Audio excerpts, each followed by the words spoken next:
So mga tol, malungkot na balita po para sa ating mga Pinoy boxing fans sapagkat sa kakatapos lang po ng laban ni Nonito Donaire Jr. sa bansang Japan. Kalaban itong Japanese na si Seiya Chizumi. Tinalo po si Donaire ni Chizumi via split decision. Dalawang hurado po ang pumabor dito kay Chizumi, habang isang hurado naman po ang pumabor kay Donaire. Pero kahit na natalo si Donaire, binasag naman po ni Donaire ang ilong nitong si Chizumi. Grogi nga din po itong si Chizumi mga tol sa round 4. Pero pagdating ng late round, doon na bumawi itong si Chizumi. Nagpakawala na ng maraming suntok pero hindi naman nagpapatalo si Donaire mga tol. Kuma-counter din ito kay Chizumi. Makikita mga tol na namagaan dalawang mata ni Donaire. Dahil po sa talo ni Donaire, bigo po siyang maging world champion muli. At si Chizumi na po ngayon ang bagong WBA Bantamweight World Champion. Nananatili pa rin po itong walang talo. Umabante na ang record sa 13-0 and 3 draws. Habang yan na po ang pangsyam na talo ni Donaire. Bumagsak na po ang record niya sa 43 wins and 9 losses. So kahit na natalo po si Donaire, wala naman po siyang dapat pang patunayan pa. Panalo po si Rene Santiago ng Puerto Rico. Tinalo po niya itong si Kyosuke Takami via split decision. Unified champion po itong si Rene Santiago sa light flyweight. Hawak na po niya ang WBO World Light Flyweight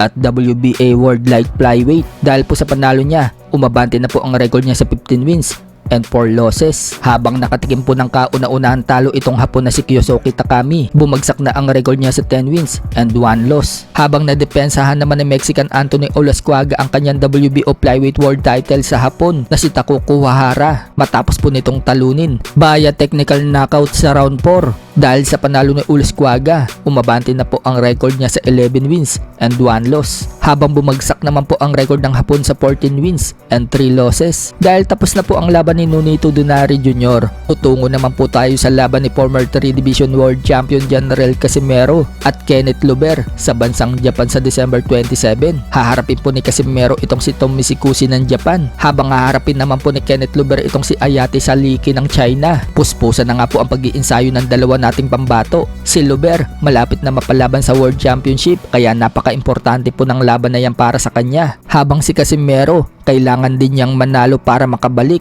at mabigyan siya ng magandang laban sa susunod. Kailangan mailusot ni Casimero ang laban niya na yan, dahil kung matatalo pa siya dyan, malamang wala nang big fight na ilalatag sa kanya ang kanyang promoter. Samantala, sa December 27 na din po ang laban ni Naoya Inoue versus Alan Picasso at Junto Nakatani versus Hernandez na gaganapin sa Riyadh, Saudi Arabia. So December 28 naman po yan sa atin, kaya magiging busy po ang araw ng holiday dahil sunod-sunod po ang mga laban.